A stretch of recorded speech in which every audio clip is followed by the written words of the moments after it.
किसी ने बड़े कमाल की बात कही है कि रास्ते कट जाएंगे, आप चलने का साहस तो कीजिए, मंजिल मिल जाएंगे, आप संघर्ष करने का हिम्मत तो कीजिए। चलिए एक और कहानी लेकर के आए हैं। एक बार की बात है कि महात्मा बुद्ध अपने शिष्य आकाश के साथ कहीं दूर प्रवचन पे जाने वाले थे।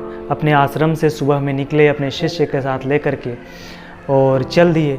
धूप काफ़ी गर्मी थी, काफ़ी कड़क की धूप थी, उनका उम्र भी हो चला था, अब उतना ताकत नहीं बचा था कि उतने दूर दूर जा कर के वो अपने प्रवचन दे पाए, लेकिन प्रवचन तो देना था। चलते गए चलते गए चलते गए, जब दोपहर का वक्त आया तो आनंद थक गया और बोला कि गुरुजी एक काम करते हैं, किसी से पूछ लेते हैं कि यह गांव कितना दूर है यहाँ से। तो वहीं पे खेत में किसान एक काम कर रहा था, उससे आनंद पूछा कि भैया फलाना गांव यहाँ से कितना दूर है। उस किसान ने कहा कि बेटा आप पहुँच ही गए हैं, 2 किलोमीटर है यहाँ से, बस 20 मिनट में आप पहुँच जाएंगे वहाँ। आनंद चल दिया गुरुजी के साथ में। गुरुजी चलते गए। गुरुजी उस व्यक्ति को देख करके छोटी सी मुस्कान दी और उस व्यक्ति ने भी गुरुजी की एक छोटी सी मुस्कान दी। ये चीज़ उसको समझ में नहीं आ रहा था आनंद को कि यहाँ पे हम थके हुए हैं और ये दोनों मुस्कुराने के चक्कर में बिजी हैं।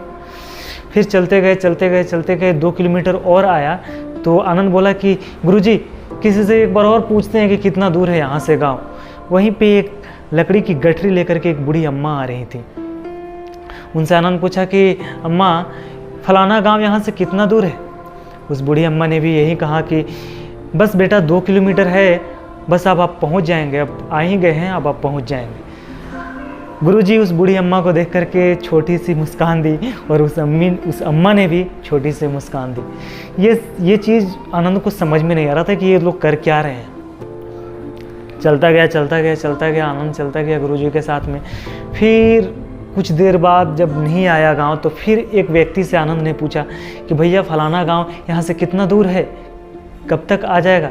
तो उसने भी बोला कि बेटा बस 2 किलोमीटर और है यहाँ से, कोई मुश्किल नहीं है, अब शाम तक आप पहुँच जाएंगे। फिर चलता गया आनंद। और एक समय ऐसा आया कि जब उसने अपने कंधे से गठरी उतार करके ज़मीन पर रख दिया और गुरुजी को बोला कि गुरुजी हमको ये बात समझ में नहीं आ रही कि आप उस व्यक्ति को देख करके मुस्कुरा दिए, उस बूढ़ी अम्मा को देख करके आप हंस दिए और इस व्यक्ति को देख करके आप मुस्कुरा दिए। यहाँ पे हम थके हुए हैं, आप मुस्कुरा रहे हैं, मतलब हमको ये बात समझ में नहीं आ रही। और कब से चलते जा रहे हैं 2 किलोमीटर करके इतना दूर तक भी आ गए, लेकिन अभी तक गाँव नहीं आया। गुरुजी ने कहा कि देखो ये गांव यहाँ से 2 किलोमीटर नहीं है, ये गांव यहाँ से 20 किलोमीटर है। और वो जो बूढ़ी अम्मा, वो जो व्यक्ति जो तुम्हें किसान मिला था वो खेत में, उसको देख करके हम मुस्कुराएं, क्योंकि हमारी काम और उसकी काम दोनों मिलता जुलता है। क्योंकि हम भी लोगों को इंस्पायर करते हैं, लोगों को मोटिवेट करते हैं कि अपनी ज़िंदगी में आगे बढ़ो, और वो भी वही काम कर रहा था। बूढ़ी अम्मा को देख करके मुस्कुराएं क्योंकि उनका काम भी मोटिवेट करना था, इंस्पायर करना था, मेरा काम भी वही था। उस व्यक्ति को देख करके मुस्कुराएं क्योंकि उसका काम भी मोटिवेट करना था, इंस्पायर करना था, और मेरा काम भी यही था। इससे पहले हम इस जगह पे आए हुए हैं। ये जगह यहाँ से 20 किलोमीटर है। वो 2 किलोमीटर कर करके तो तुमको 6 किलोमीटर पहुँचा दिए, बाकी बचे यहाँ से 14 किलोमीटर।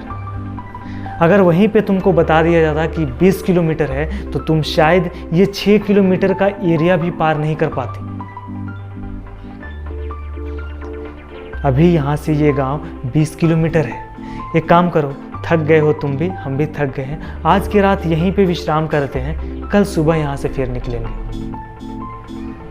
दोस्तों आपको ये कहानी कैसी लगी कमेंट सेक्शन में ज़रूर बताइएगा। अगर आपको ये पसंद है तो लाइक कीजिए, सब्सक्राइब कीजिए हमारे चैनल को, और कमेंट में बताएं कि आपको ये कहानी कैसी लगी। तब तक के लिए इतना ही, मिलेंगे नेक्स्ट वीडियो में एक और नई कहानी के साथ।